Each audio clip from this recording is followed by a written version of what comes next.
Chicago's M1 Finance, a consumer-focused fintech platform, reaches $1 billion under management.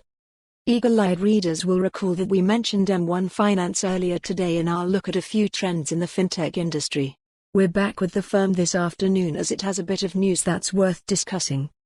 Chicago-based M1 Finance announced today that it has reached the $1 billion assets under management mark, or AUM. Reaching AUM thresholds provides useful milestones that we can use to track the progress of various players in the fintech and finservices worlds. M1 is an interesting company, bringing together a number of products to form a single platform. Its hybrid nature makes comparing its AUM to other companies' histories a bit dicey.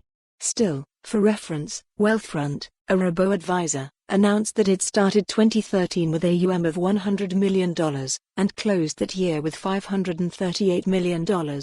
By mid-2014, Wealthfront had $1 billion AUM. Today it has over $20 billion.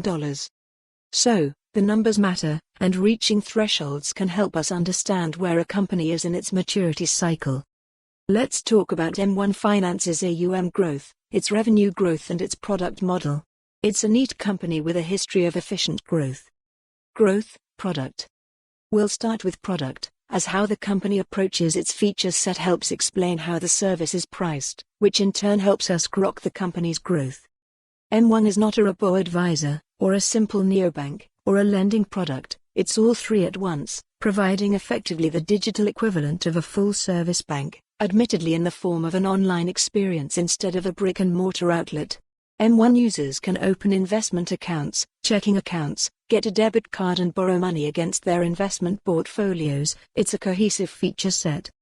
Fintech CAC in the great credit card craze. And one that lets M1 price its products lower as a group than it could individually. During a call with M1 CEO Brian Barnes about the company's AUM milestone, the executive connected the company's long-term vision to its ability to price aggressively.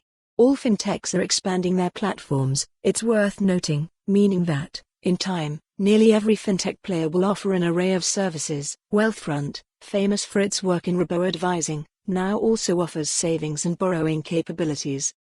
Barnes said that M1 has long wanted to manage the bulk of its users' financial assets, not create a sort of low-friction acquisition hook to bring in smaller dollar accounts. This, in turn, means that M1 can have higher per-user sums on its books, which, it appears, help the company reduce prices on a per-product basis. Here's Barnes connecting per-account totals to pricing. Managing more of someone's financial assets, and financial life, is going to be more economical. What it allows us to do is for more on this story, visit the news article link.